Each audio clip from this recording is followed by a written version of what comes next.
กลัวแล้วขอบใจแห้งใจแห้งเสียจากพี่น้องคนลาวแล้วก็อยู่ต่างแข้งต่างแดนเนาะขอบใจที่ท่านมีเมตตา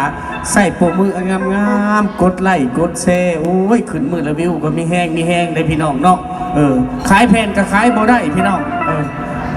พอได้ตั้งแต่วิวนี่แหละ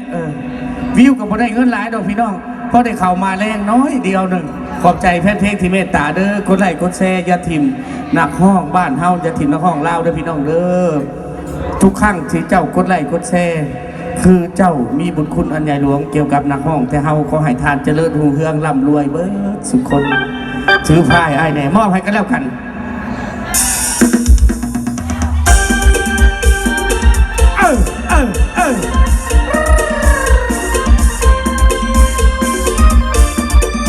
แต่เฮาเป็นคนว่าแท้ทั้งจริงถ้าบ่กินอย่าคุ้มถือผ้าแน่นอนเพิ่นว่า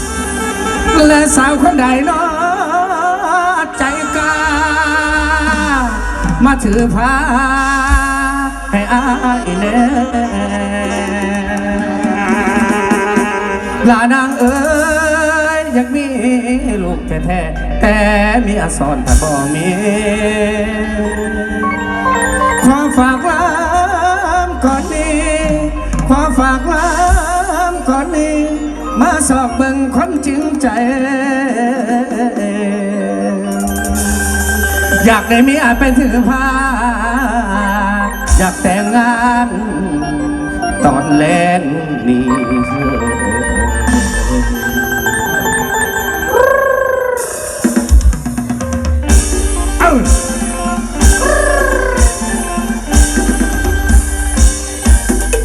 ฝากเลยนะพี่น้องเด้อถือผ้าให้อ้ายแน่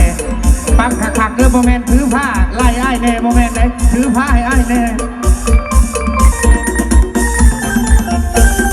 โอ้ยเด้นางนักเวลามาถือผ้าให้แน่นักเวลามาถือผ้าให้แน่อย่างพี่ลูกแต่พี่เอาไว้ผมมี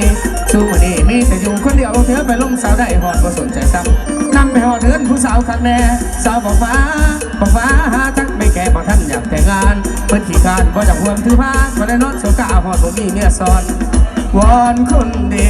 เศร้าที่มีใจเมตตามาถือผ้าให้แด่บัว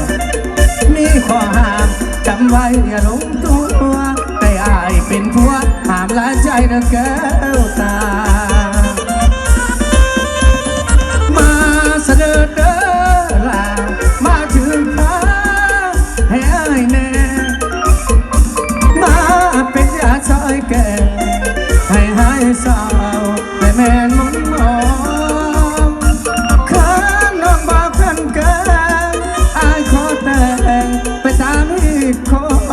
นมาเถิดดานวลน้องมาแต่งดอกของหักถือผ้าอุ้ยเด้นางลุกขึ้นฟ้าเทวดาจงซอยนกขึ้นฟ้าเทวดาจงซอยให้ดาวอุ้มหนุนลอยแล้วพ่อได้ต่อแนวหยอกกูแล้วสิหยอกแม่มานำหยอกกูแล้วสิฟาดแม่มานำคงสำราญหัวใจหักบ่ไรเพมังหักบ่ไรนอเพมังโอ้ยเอากันมาหลายปีคนบ้านยังบ่ได้ลูกออกกันกับเมียแต่จ้างคนถือผ้ายังบ่ได้อยู่จ้างถือคนเห็นมัน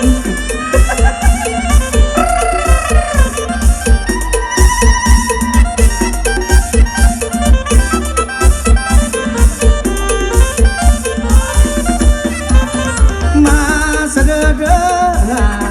มาถือผ้าแทนเมียแน่มาเป็นยาซอยแก่ให้หายเศร้าและแม่นมุนมองข้างสิเอาเมียน้อยอายยันผิดกับผิดกับของจริงได้มาขอหอมมาจ้างน้องไปซอยถือผ้าโอ้ยลงห้องก็จะเกี่ยวมาด้วยเสยโอ้ยเด้นางนกขึ้นฟ้าเทวดาจงซอยนกขึ้นฟ้าเทวดาจงซอยให้ได้อุ้มหนุนลอยแล้วพ่อได้ต่อแนวหยอกกูแล้วสิหยอกแม่มานำหยอกกูแล้วสิฟาดแม่มานำคงสำราญหัวใจหักบ่ไรเพมังหักบ่ไร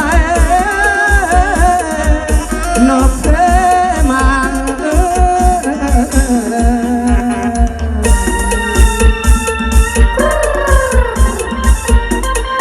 ขอบใจเด้อ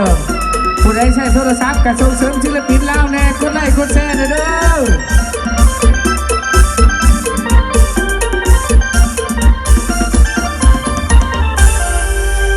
เสียงตบมือแน่ผู้ใดตบมือขอให้ร่ำให้รวยให้อยู่ดีมีแห้ง